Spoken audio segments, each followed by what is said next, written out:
Hello and welcome to the Grumpy Bagel Podcast. I am your host, Megan. This is episode 7. Welcome back, returning viewers, and welcome to new viewers. Thank you for joining me today. Once again, I seem to say this every time, it has been a long time since I recorded last. It is November 8th today, and I'm hoping the lighting's not too bad today. It is a dreary, dreary day. We're finally getting beginning of winter here, some rain and some clouds. So I've closed the blinds. I'm hoping that helps a little bit so it doesn't get too much of, I don't know, whatever would interfere with lighting here. So hopefully it's not too bad and things don't, blow out as I show them to you. But I am back. I think I said this is episode 7. And I really seriously was going to record sooner last time. I was so excited and distracted last time by, I think, my new segment of Phantomy Goodness that I totally forgot to say that I was going to be going to Lambtown the very next day, which is a local to me fiber festival that is held in Dixon, California. So it's about an hour away from me. And so I had a great time there. I'll tell you about it later. Met some awesome people. And got some awesome things too. And I thought, I've got content. I have things to show you and things to tell you about. And then I got so sick the week after that, guys. I have not been that sick in a long time, and it wiped me out for about 2 weeks. I never had a fever or anything, but it just would not let go of me. It went up into my head and then down into my chest and up and down a couple times, and I had to stay home from work, which I don't like having to do because I know it's an inconvenience for them, but I just couldn't do it. And I did get a lot of knitting done, granted, in the meantime. So I have lots of things to show you for this time, but yeah. Life happens, and I really did want to. Like I said, I wouldn't have enjoyed doing it, and I know you wouldn't have enjoyed seeing me in that state or hearing me and having to edit out all the wheezing and hacking and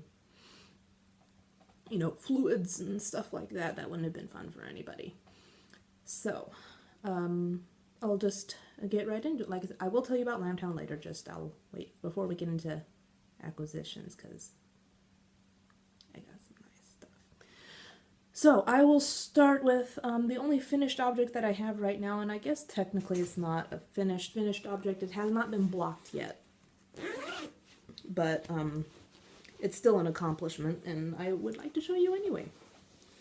And this is my Find Your Fade. I finished it, guys, in record time.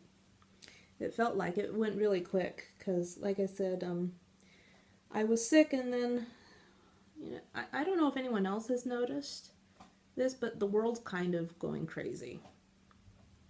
I don't know if anyone else noticed, but whether it was stuff that's been going on the world scheme, or between that and stuff that's happening with my family and happening with my friends and me personally, miles and miles and miles of garter stitch were just the thing I needed. And so this got through really, really fast. And let's see, trying to think of let's throw it around my shoulder and start to show you. And that's not even working. Ugh. Okay, this is my Find Your Fade. So this is, I started with, I used Once Upon a Corgi, Audrey, which is an 80/20 Blue-Faced Leicester nylon blend. These are all, except for the very beginning one, which is Lemony Snicket, these are all from A Series of Unfortunate Events Club. So this is an unfortunate fade. So this is where I was last time I recorded, and I used my Gnome Knitter Lemon Tart because it's lemony. Never mind. So it started with the Lemony Snicket colorway. Dip there. It faded into Queequeg. Oh man, there's no easy way to do this, is there? Okay, so it went into Queequeg, then into Miracles and Meatballs, And then I put in Dying to Burn at the Stake. And then went to Dark as a Crow at Night. Sorry, squeaking noises. Then went into Briny Beach and finished with SORE, or Special Orphan Running Exercises. So let's see if I can get a whole thing up here for you to see. There we go. That's some of it. Can't possibly all fit into frame, but there it is. There is my fade. I finished! Yay! It's huge. I'm afraid to block it even. I don't know what it's going to turn out to be. I haven't had the time or the space to give it a thorough blocking. And I think the only thing I changed on this was that center double decrease. I did it for a while in the way that the pattern states, and I don't know, I just didn't like it for whatever reason. So I just switched to my preferred one, which is to, get 2 stitches before your marker and slip 2 as if to knit 2 together, knit 1 past those 2 slip stitches over to make that. Like what I do with normal mitered squares for myself. So I think that's the only thing I changed about it. I'll try to remember or style this once again once I have blocked it, but that is, once again, my unfortunate fade. It is lovely. It is huge and it is squishy and gorgeous. And I'm so happy that I did it. So as I said, that's really my only work and finished object, at any rate.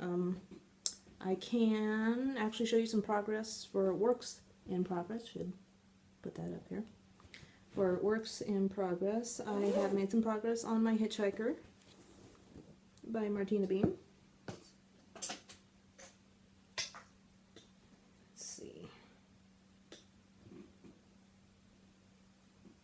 Gone into the next color. Here. Put my little stitch marker around. So that is the Hitchhiker, like I said, by, I always forget, Done Roving Yarns Frolicking Feet Transitions in Sunset Pond color. So I've got to count how many teeth I have right now. But this is my travel knitting. And I've got this much left, so we'll see if I make it to 42. I don't think I'm going to make it to 42, but that's okay. I'm going to try opening one of those windows and see if that helps. Yeah, that's a little bit better. At least I think. We'll see. I don't know. Oh, I forgot. I am still working on my pair of vanilla socks, which last time I showed you I had just done, blowing out there, finished the leg on this guy. I have, a half-finished object for that sock, and just did the, heel flap on its mate. So these are just plain vanilla socks out of Once Upon a Corgi Audrey, the first Audrey base, Penny base that she had in Patisserie, which is this lovely cream and purple and pink speckly goodness. And I did some work on my sock yarn blanket, also while I was feeling poorly. This is mammoth. I'll try to show you. Should have put in a stitch marker for kind of approximately where I was last time, but that thought never really occurred to me again. So I have basically from here down, these last 4 rows are new. 3 or 4 rows. I could get them to flip over right. So got some progress there. And there. It's hard to show you this. It's become so big. Let me just, there. fill up the whole frame. I'm about 65 to 75% done on this, I think, probably. I'm basing it roughly on a twin size comforter that I have, just for, you know, winging it to see if I can get the right size. So this is just out of, purely out of leftovers that I have. I do have a collection of mini skeins, but for some reason I want to try to make this out of actual leftovers from projects that I've had. Because it makes me feel frugal, but then I keep on buying more fingering weight skeins so that I can have leftovers to put in my blankets. So I don't know if that's really solving the problem or not. And I have another sort of sock yarn-ish blanket thing going. I've alluded to it a few times in the past, but I've never talked in depth about it because I didn't know really what I wanted to do about it. So, long story short, I finally dove in. I have a few mini skein sets from Canon Hand Dyes. I have her Jane Austen minis, her Beatrix Potter minis, and Anna Green Gables minis, and another one which I'll tell you about in a minute. But basically what I wanted to do one day was to have a blanket made out of minis and colors inspired by my favorite stories and my favorite books and movies and TV shows. So it was going to be a fandom / literary blanket. And that's what I've been saving them for, is to make this project eventually. But then it bothered me that the colors, or the amount of colors for each subject, would end up being unequal. And unless they came in sets of minis, that I wouldn't be able to have a substantial amount of one, or I might never collect all of the colors because you'd have to buy them in full skeins, which is possible, but I don't know when I would do that. So I have had these minis in my stash for a long time, and trying to figure out how I would arrange them. Would I do it, wrong side, kind of in diamonds like this blanket? Would I do it in regular squares like the usual the other Cozy Memories blanket? I couldn't figure it out, and I kept procrastinating about it forever and ever and ever, and then I finally, in an attempt to, and an exercise of just letting go of stuff that gives me anxiety and just gets me hung up on things, I just thought I'm just going to stick with the Canon Hand Dyes sets, because those come in sets of 24. That's a good number. And I'm just going to knit individual panels out of those to keep everything, together. Eventually I'll join them all together, and I'd like to border them. I don't know how exactly I'm going to do that yet. Is that giving me anxiety? Yes.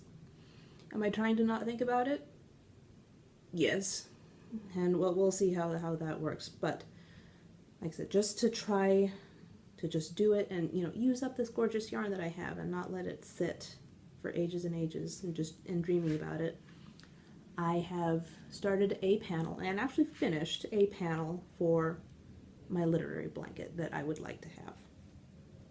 I finished the panel for the Jane Austen set, the Jane Austen mini set that I have from Canon Hand Dyes, and this is it. None of the ends are woven in. My shame, because I didn't want to weave in and cut ends for a while before I knew this is how I wanted it to be, just in case I changed my mind. I almost did a couple times. I think I'm going to leave it like this. So this is my panel for Jane Austen,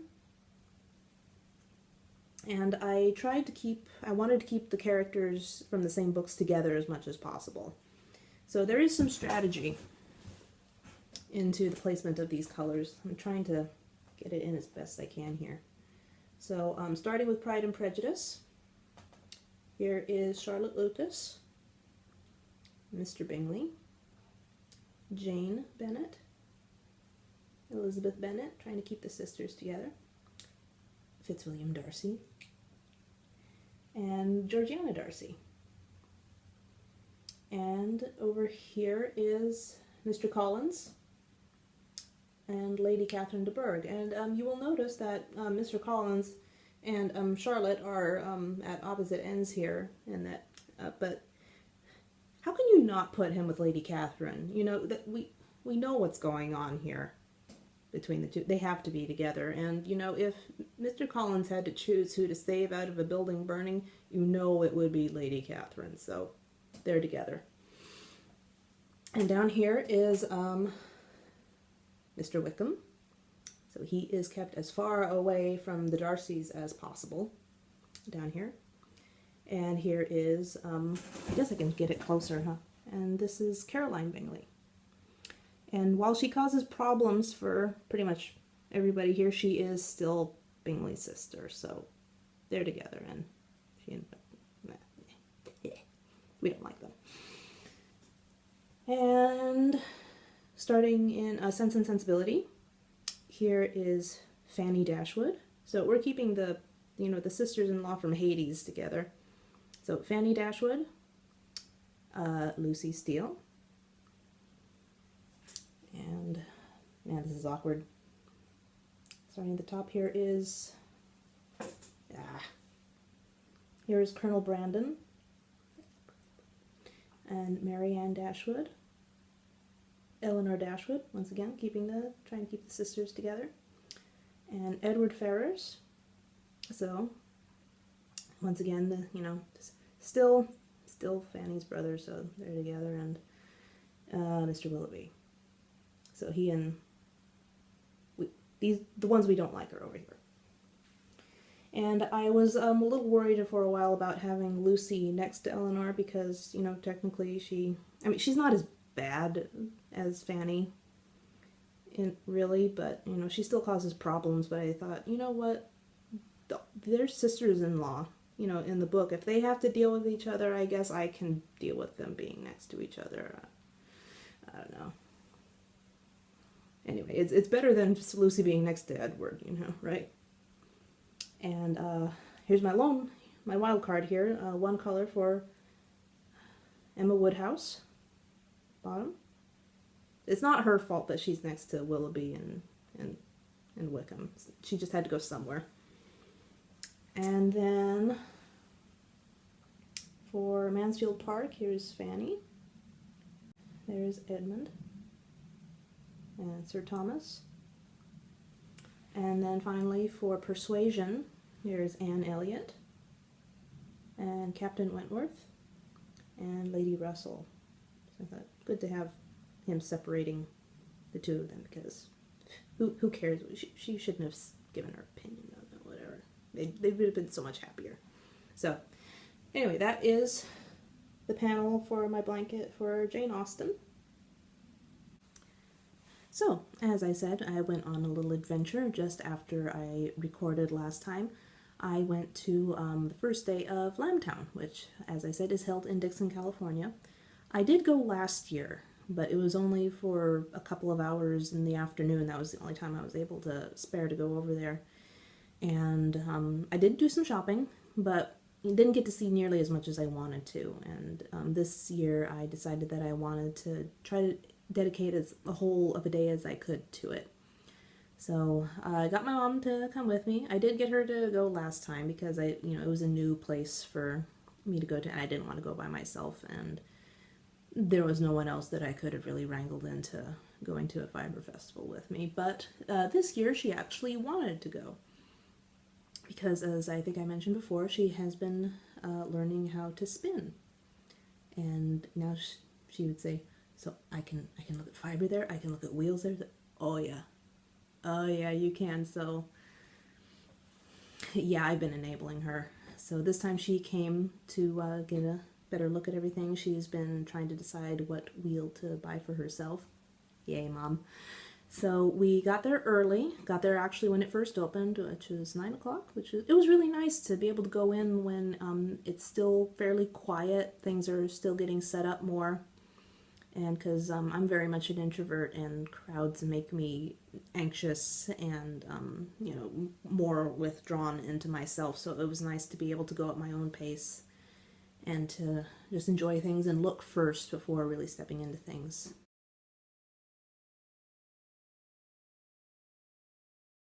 So got there early, saw the beginning of the sheep to shawl contest, and got to talk to a couple spinners, and which I was glad for Mom to be able to talk about and try to bite my lip about things. I know about that too. And just let her learn for herself and figure things out. So she was able to talk to several people and get their input about good beginning wheels, what are good traveling wheels, and good fibers to begin to start with. So she's becoming one of us guys. So we saw this beginning of the sheep to shawl contest, and then went to the sheepdog demos, which was really fun. I would keep thinking of Babe every time, but there were no pigs there, so it was all right. And then we went to the barns to meet the breeds. That's what it was called, and got to meet some of the sheep. And it's really interesting to see the personalities even of the sheep there. There are some that are frankly annoyed by the whole thing, not distressed, but just grouchy about the whole thing. And there are some that are just tired and looking, and there are some that are just, oh, love me, I love you, love me back. And they were just really sweet, and to feel the wool on the animal is always such an interesting experience, and they were really sweet.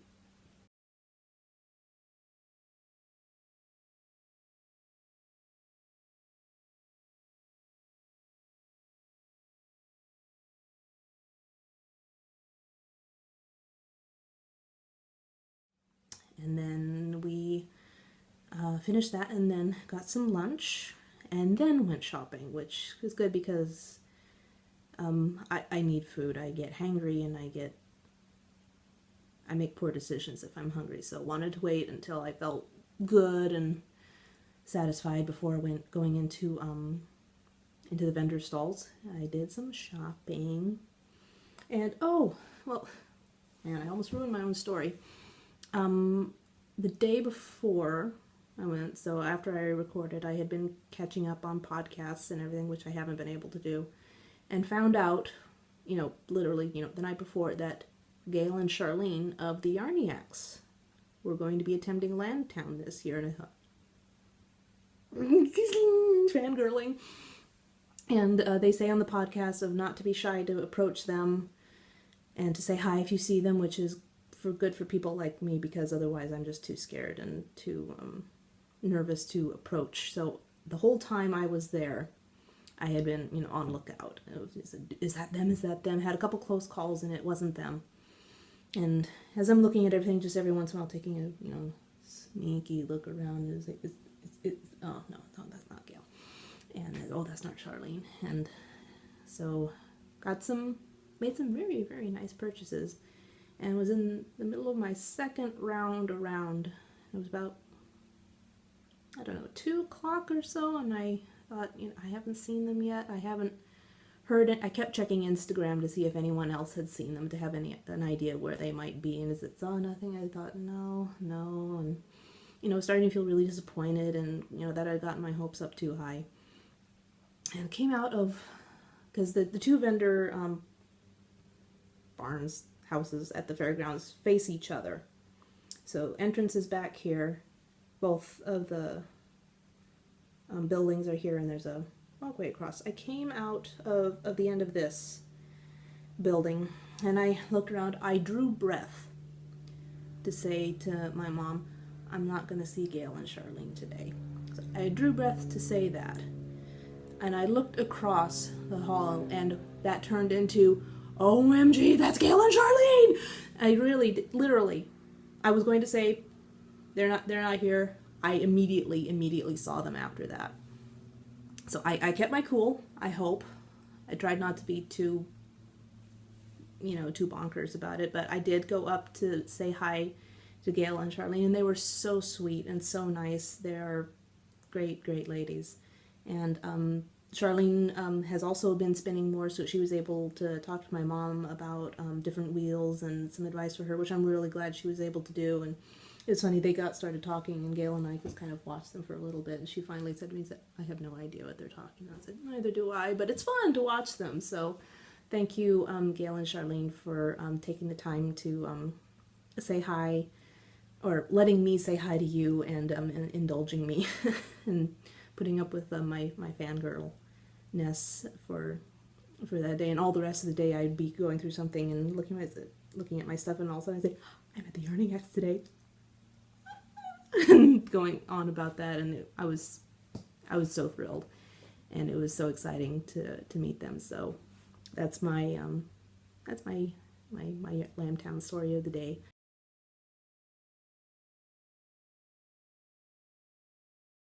And then after that, had to do a little more shopping, calm myself down, and watch the end of the sheep to shawl contest. Saw the winner, who was very deserving, by the way. And then we came home and caught a happy hour on the way, which was very nice, and had a all in all great day. Like I said, crowds usually drain me, so I was kind of worried about how I'd actually be feeling at the end of the day, and I can kind of ruin things for myself by overthinking stuff. But I had a really, really nice day, and I'm very glad that I went, and that my mom was able to come with me. She's got some ideas for wheels for herself. She bought some fiber, so she's kind of hooked now.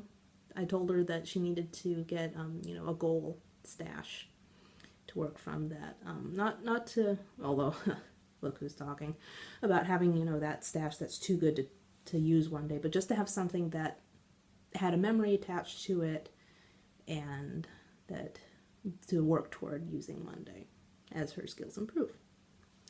So that being said, I will go into acquisitions and show you what I got while I was at Lambtown. There's going to be more after that, but I'll start with what I got at Lambtown. It's going to be a lot of crinkling. Now, the first thing that I got was from, I actually didn't get as much as I thought I was going to, or well, more than what I gave myself permission to get, maybe is a better way of saying it. But it was fair. It wasn't extravagant, but it was, I felt good about everything at the end of the day. So my first purchase was from Greenwood Fiberworks. Here it is, their business card. And I saw two things, and they were actually the same colorway. I saw a few different versions of this colorway throughout the booth. It's called Victoria, and it goes from a very pale pink into medium pinks into browns, kind of like a framboise color for pinks and browns. And there was this one. So that's this is the Stardust blend. It's the Stardust bundle there. So 75 superwash merino, 20% nylon, 5% stellina. And this one was missing one mini skein, so it got marked down, but I can't really tell which one it might have been, unless it was at the very end, maybe. But it's still beautiful nonetheless, and man, it's glowing. There. So I couldn't decide between this one with the gradient speckles like that, or a more solid gradient set that they had, so I got both. I got both of them. I couldn't decide, so this is the second one that I bought. So that goes more into the, oh, that's better, more into the deeper brown, and then transitioning back into the pink there. So, and it's the same blend, like I said.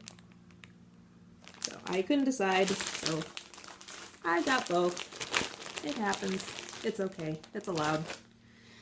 And then I went to Anil Runs Through It. They had a booth there. They make awesome, awesome bags. There.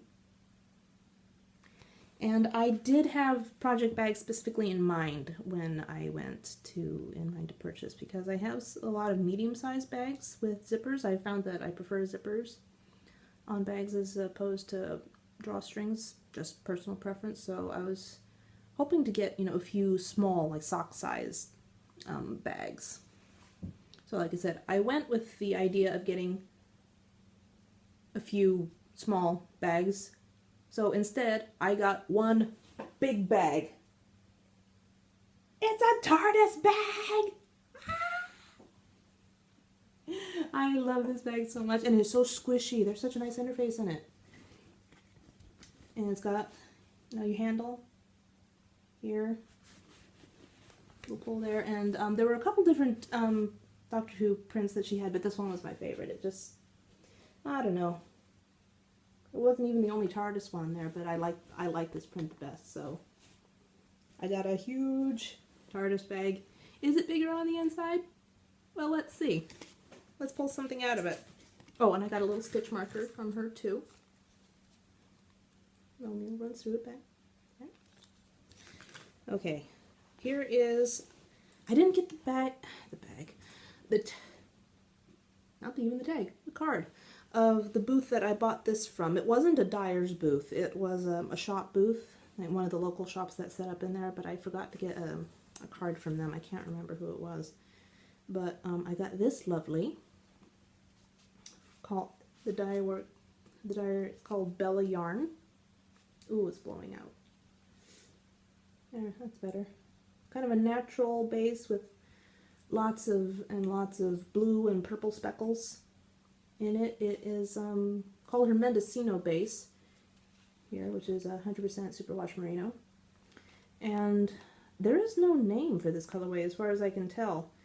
She says that I'm assuming it's she, each handcrafted skein is unique, and to use two skeins to alternate if you are using a bigger project, but as far as I can tell, none of them actually had names. So if I'm missing something on that, and I looked on the website and I couldn't find a name for anything either, but it was, I hid it when I went past because they wanted to get it, so I snuck it toward the very, very back booth so no one else could see it, so I could come back and get it. It's not that underhanded, right? So I got that. And then the last one that I went to, or that I bought from, was from Invictus Yarns, which is local in Sacramento. I have bought from them before. And from them I got this hot, hot pink in their Captain Superwash base, which is 100% superwash and worsted weight, and it is called Beret, as in raspberry.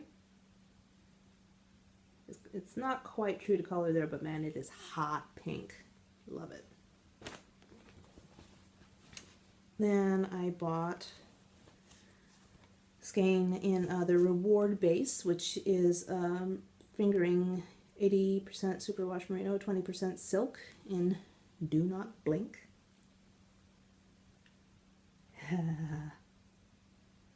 Sorry, that's creepy, isn't it? But how could I not get a Weeping Angel colorway? Oh man, I love them so much, but they scare me so bad. This will have to be something gothic-y inspired, I don't know, but with a name like that, and I'll know what it's referencing, so Do Not Blink. And then I bought one of their Tenacity skeins, which is a, not sure what, an extra large skein, I think they call it. It is 150 grams of fingering weight, so that is 600 yards. And this is one of their gradients. It's called Pinks to Black Segue. Look at that. Isn't it lovely? Mm. So I established something on my last big yarn crawl purchase, was that I like gray and blue yarn. I think we've established that I like gray and pink yarn at this place. So that is that. I am very much looking forward to finding a nice oversized shawl to use this in. I was going to say this is my first gradient that I bought, but then I remembered I'm using that for my hitchhiker. Of course I bought a gradient. Duh. So that is that. It is so soft and so shimmery. Very much looking forward to using that. I keep looking in the wrong place, sorry. And that's it for what I bought at Lambtown, but I do have some other acquisitions to show you, maybe. I mentioned last time when I was talking about what I had gotten in the Little Skein, Little Stitches box, that I would be getting a full skein of the Not a Heartbeat Do I Forget colorway, and I did. Ooh, look at that, it is so incredibly soft and squishy. I think these are going to be some house socks for me. It's just, ugh. I'll show you the tag here. There, this is the first time I've bought from an update. Well, after the box is released, there is a special subscribers update that she has for if you liked anything, especially in the box that you got, you can get more of it or get full-size skeins. So that's the first time I've done that for this, was to get that skein. And then I bought a little bit more. I got some other stitch markers. I got, this one is called, I think, Key to My Heart set. So I got a stitch marker with the key.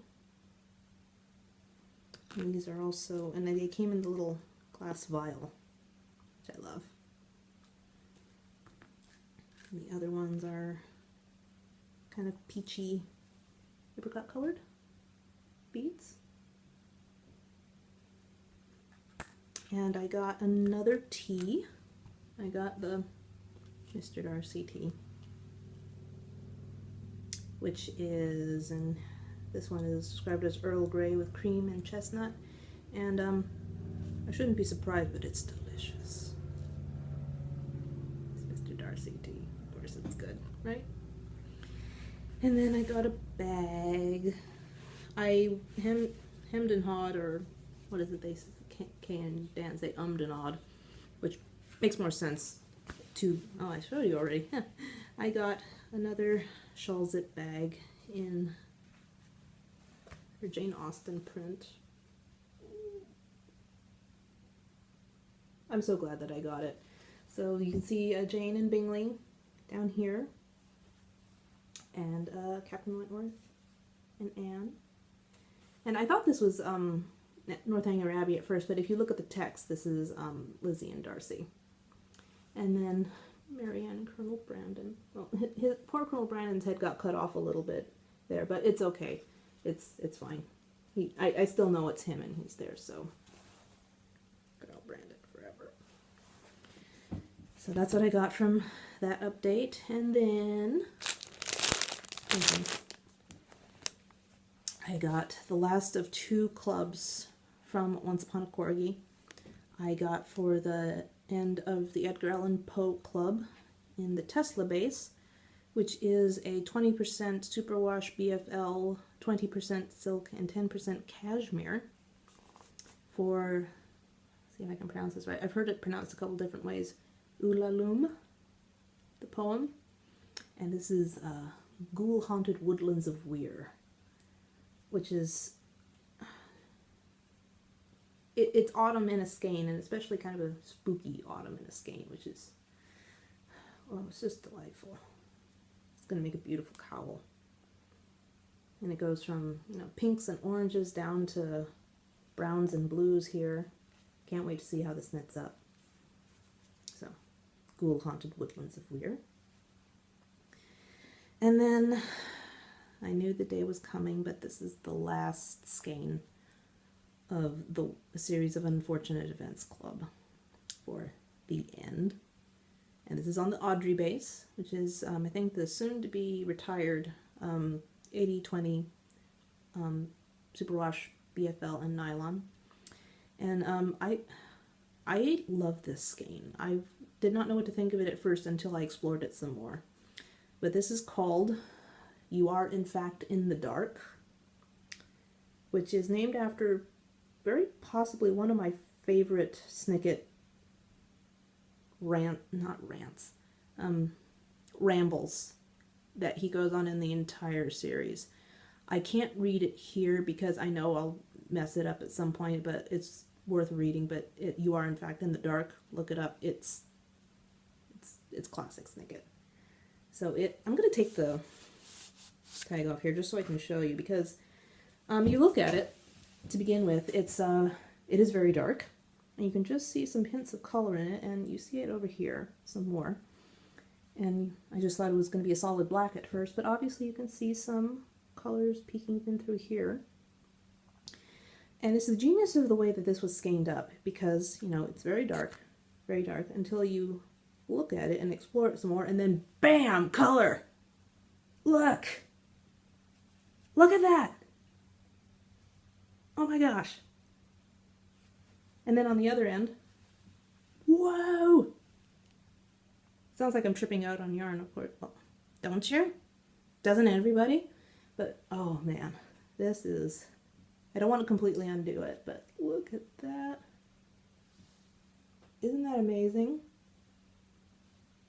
I'm so excited to knit this up. I mean, I say that about a lot of things that I have here, but it was such a surprise to start looking through it and then seeing all these other things in there, and that combined with the quote that this is inspired from is just perfect to me.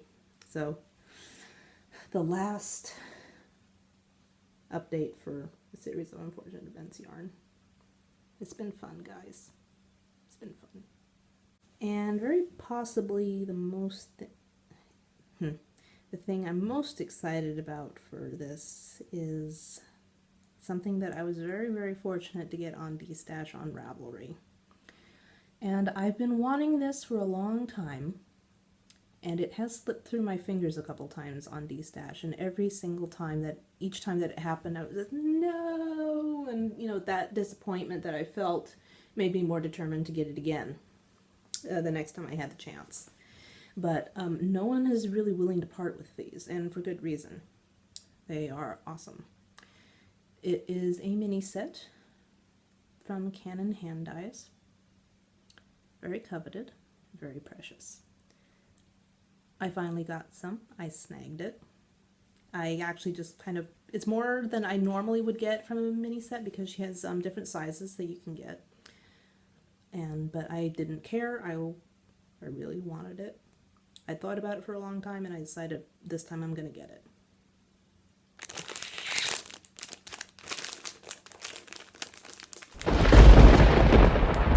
It's the Victorian horror set. I wanted this for so long, you guys. I'm so happy that I have it.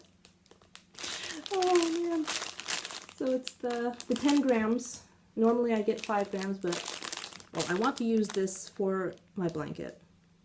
And I want to use this with its coordinating skein. It was a dark and stormy night for a cowl. I'm so excited about this, you guys. So, and here we have, and I love that she puts them, there's 4 of each, 6 stories altogether. I'll show you the back. So there is Dracula, the picture of Dorian Gray, which is an amazing book, and Frankenstein, the Hound of the Baskervilles, the Raven, and Dr. Jekyll and Mr. Hyde. Guys, I'm so happy about this, and to get the coordinating with it. So here is it was a dark and stormy night. It makes me so happy. And it reminds me of, it is November right now, which is National Novel Writing Month, for those of you who do not know, which is a challenge to yourself to write, I think it's 50,000 word. Yeah, 50,000. If it's not, I'll put it down below. 50,000 word rough draft to complete within the 30 days of November, which I did do 2 years ago. But it was, you know, a challenge. It should be, you know, a challenge to myself to move on with some things and try to get my writing mojo back, because it was gone and has kind of been gone for a long time. But it was something that I needed to do, But I was too scared to officially enter because I wasn't sure that I could do it.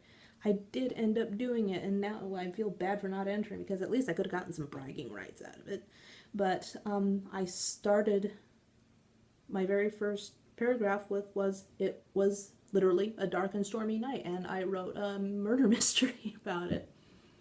So it makes me think of that too, and I really should revisit that and try to make a second draft out of it, but it's so full of plot holes it kind of daunts me a little bit. But anyway, you didn't really need to know about that. But the light is getting even. We just had daylight savings in the States, so it feels much later than it actually is, and it's darker than it actually is. Yeah. Wow. That probably means I should stop recording right now. Huh. No, from the Vaults of the Theater segment this time, I'm gonna try to break that up and not, give you everything all at once and, sorry, bumping the table. And try to give you a break from my nerdiness and love of all things phantomy. So that is it for this episode. I hope that another month does not pass by before I actually sit down and record again, because it always feels so awkward to get back in front after such a long time has passed. So I always say that, I'll try to get back and record in a more timely fashion next time. So until then, wishing you all the best. Thank you for joining me today, and happy knitting. Bye.